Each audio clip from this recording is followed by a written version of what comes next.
Hair is falling, chama cham cham. Rain is falling, but at the same time, hair is also falling. ऐसा क्या हो जाता है rainy season में कि हमारे जो बाल है वो इतने ज़्यादा झड़ने लग जाते हैं और ऐसा लगता है कि शायद अब मैं गंजी हो जाऊंगी कि इतने ज़्यादा बाल झड़ रहे हैं। पर डोंट वरी, मैं ऐसा नहीं होने दूंगी। बहुत सारे टिप्स फॉलो करके, छोटे छोटे टिप्स फॉलो करके, डाइट को अच्छा करके हम अपने बालों को फॉल से बचा सकते हैं। मैं डाइटिशियन पारुल। प्लीज़ वीडियो में बने रहें एंड तक। मेरे चैनल को सब्सक्राइब कर दें, वीडियो को लाइक कर दें और बेल आइकन को भी दबा दें ताकि आने वाले वीडियो की नोटिफिकेशंस आप तक आती रहें। तो आज की वीडियो में हम बात कर रहे हैं कि कैसे हम इस रेनी सीजन में अपने हेयर फॉल को रोक सकते हैं। तो उससे पहले हम ये समझ लेते हैं कि ये हेयर फॉल होता क्यों है। देखिए, जब रेनी सीजन होता है तो जो एयर में बहुत ज़्यादा ह्यूमिडिटी बढ़ जाती है, जिसकी वजह से जो हमारे बाल हैं वो मॉइस्चर को पकड़ लेते हैं और उनकी जो रूट्स हैं वो कमज़ोर हो जाती हैं और वो ईजीली ब्रेक हो जाती हैं। तो ये जो मॉइस्चर का बढ़ना है ये इसका सबसे बड़ा कारण है। कई बार हमारा स्कैल्प जो है वो गीला ही रह जाता है, जिसकी वजह से अगेन जो रूट्स हैं वो स्वेल्ड अप हो जाती हैं और ब्रेक होके गिरने लग जाती हैं। जब हम पानी में भीगते हैं और जो बारिश का पानी है उसमें पता है हमें तरह तरह की गंदगी होती है, डस्ट होती है, जिसकी वजह से कई बार हमें फंगल इन्फेक्शन हो जाता है और हमारे बाल कमज़ोर होकर उस इन्फेक्शन की वजह से गिरते हैं। डैंड्रफ भी इसका एक मुख्य कारण है। जब अपने बालों को आप ज़्यादा मॉइस्ट रखते हैं और बांध के रखते हैं, उनको ड्राई नहीं रखते हैं, जिसकी वजह से डैंड्रफ बढ़ जाती है और वो डैंड्रफ आपके बालों की जड़ों को कमज़ोर करती है और आपका हेयर फॉल होता है। तो बारिश के मौसम में मोस्टली जो हेयर फॉल होने का कारण है वो बालों का गीला रहना, आपके स्कैल्प का मॉइस्ट रहना है और जिसकी वजह से आपके बाल वीक होते हैं, वो ईजीली गिर जाते हैं। पर क्या इसमें डाइट का रूल भी है? बिल्कुल, डाइट पे की तो बात हम ज़रूर करेंगे। अगर मैं हूँ तो डाइट की बात ना हो तो ऐसा नहीं हो सकता। तो डाइट का भी मेन रोल है, क्योंकि क्या हमारी रेनी सीजन में डाइट चेंज हो जाती है? डेफिनेटली हम डाइट को भी चेंज करते हैं। जब रेनी सीजन आता है तो हम ज़्यादा पकौड़े खाते हैं, ज़्यादा चाय पीते हैं, कॉफ़ी पीते हैं, तली हुई चीज़ों का सेवन बढ़ जाता है। साथ साथ हमें मिर्च मसाले भी ज़्यादा चाहिए होते हैं। अब ऐसा क्यों होता है? क्योंकि इस सीज़न में नेचुरल जो एक स्ट्रेस है वो बढ़ता ही है और जब स्ट्रेस बढ़ता है तो जिसकी वजह से हमें ये सादा जो खाना हम खाते हैं उसका खाने का कम मन करता है और ये चटपटा खाना खाने का, बाहर का खाना, जंक फूड खाने का, जो तला हुआ है स्पेशली, उसका खाना खाने का हमारा मन ज़्यादा करता है। जब हम ज़्यादा ऐसा खाना खाते हैं तो डेफिनेटली हम न्यूट्रिशन को तो कम कर ही रहे हैं, लेकिन ज़्यादा चाय पीने से हमारे जो फर्दर न्यूट्रिशन का जो एब्जॉर्प्शन है, जो थोड़ा बहुत न्यूट्रिशन हमें और खाने से मिल रहा है, हम उसके एब्जॉर्प्शन को भी चाय पी पी के कम कर देते हैं, जिसकी वजह से बालों तक न्यूट्रिशन नहीं पहुंचता और वो कमज़ोर होकर टूटने लग जाते हैं। तो डाइट का भी बहुत इम्पॉर्टेंट रोल है। साथ के साथ जैसे कि मैंने पहले भी बताया, हम बालों को इसमें हमें ड्राई रखना है, बहुत इम्पॉर्टेंट है। हम कई बार जब एक्सरसाइज भी करते हैं, आपने देखा है एक्सरसाइज करते हुए हम बालों को बांध लेते हैं टाइटली और हमें पसीना आता है, स्वेट आता है और वो हमारे बालों में ही रहता है, हमारी एक्सरसाइज भी हो जाती है। उसके बाद हम अपने बालों को कई बार ड्राई करना भूल जाते हैं और उस स्वेट की वजह से बाल कमज़ोर होते हैं और आसानी से गिरते हैं। अगर ऐसा हम रोज़ इस तरह की हमारी प्रैक्टिस है तो हमें उस पर भी ध्यान देना बहुत ज़रूरी है।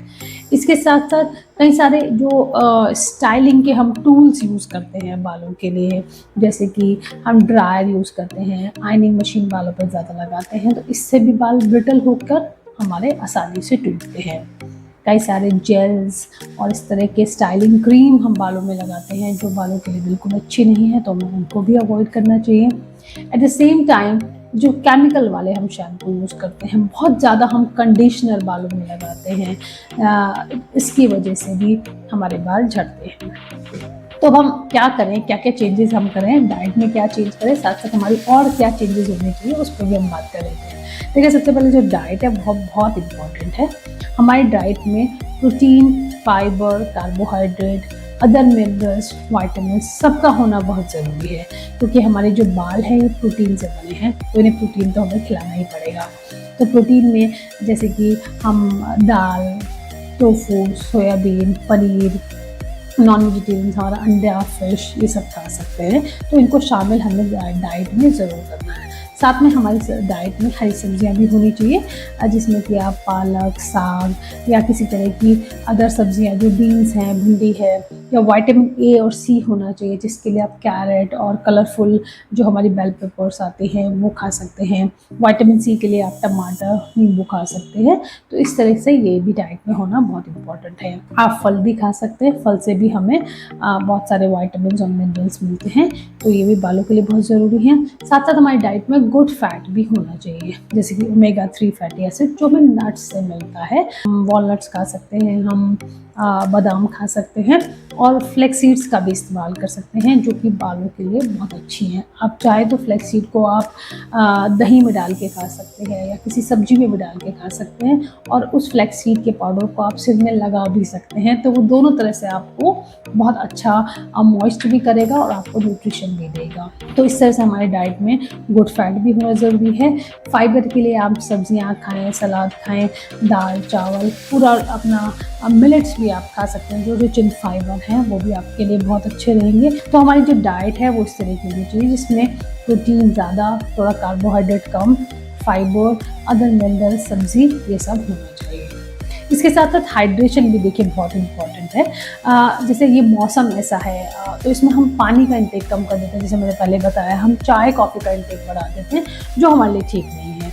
तो हमें चाय कॉफ़ी का इंटेक तो कम करना ही है, साथ साथ हमें अपने आप को पूरे दिन हाइड्रेट भी रखना है। इसके लिए आप थोड़ा थोड़ा सिप सिप करके पूरे दिन पानी पीते रहें। एक्सरसाइज का भी हमें पता है बहुत इंपॉर्टेंट रोल है हमारी किसी भी समस्या से निजात पाने के लिए। तो बालों के लिए भी सेम वे में हम कुछ एक्सरसाइज जैसे कि ब्रीदिंग प्रैक्टिसेस, जिसमें हम इनहेलिंग और एक्सहेलिंग ज़्यादा करें, जिससे ऑक्सीजन हमारे अंदर ज़्यादा जाएगी और वो ऑक्सीजन हमारे बालों तक पहुँचेगी, तो हमारी बालों की हेल्थ अच्छी होगी। साथ में कुछ ऐसे आसन जिसमें कि आपके फॉरवर्ड बेंडिंग हो, आपका जो सिर है वो नीचे की तरफ जाए, ताकि जो आपका ब्लड का सर्कुलेशन है वो बेटर हो सके और आपकी हेल्थ भी बालों की अच्छी हो सके। जैसे कि अर्धशीर्षासन या शीर्षासन या फिर कोई भी फॉरवर्ड बेंडिंग वाले पोज आपको ज़रूर इसमें ट्राई करने चाहिए।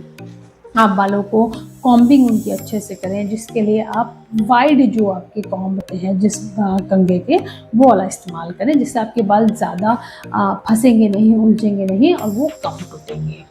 बालों के लिए ब्लड सर्कुलेशन के लिए आप उसमें हॉट ऑयल की मसाज भी हल्के हल्के हाथों से कर सकते हैं, उससे भी आपका ब्लड सर्कुलेशन बेटर होता है। ऑयलिंग के साथ साथ जब हम कॉम्बिंग भी हम कई बार करते हैं, तो हम हमेशा कॉम्ब इस तरह से करते हैं।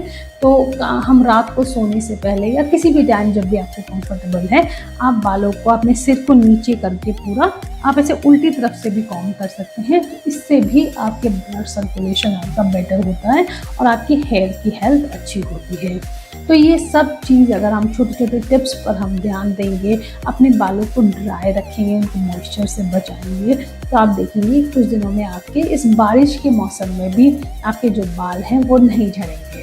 आशा करती हूँ आज का वीडियो आपको अच्छा लगा होगा, और अगर इस बारिश के मौसम में आपको लग रहा है आपके भी बाल झड़ रहे हैं, तो मुझे कमेंट करके ज़रूर बताइएगा। मैं आपके सवाल का जवाब ज़रूर दूँगी। और छोटे छोटे टिप्स हैं जो मैंने आपके साथ शेयर किए हैं, उनको फॉलो कीजिएगा, और आप देखेंगे कि इस बारिश के मौसम में भी कैसे आप इस हेयर फॉल को ईजिली कंट्रोल कर सकते हैं।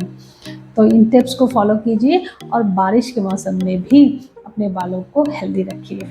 Till then, stay healthy.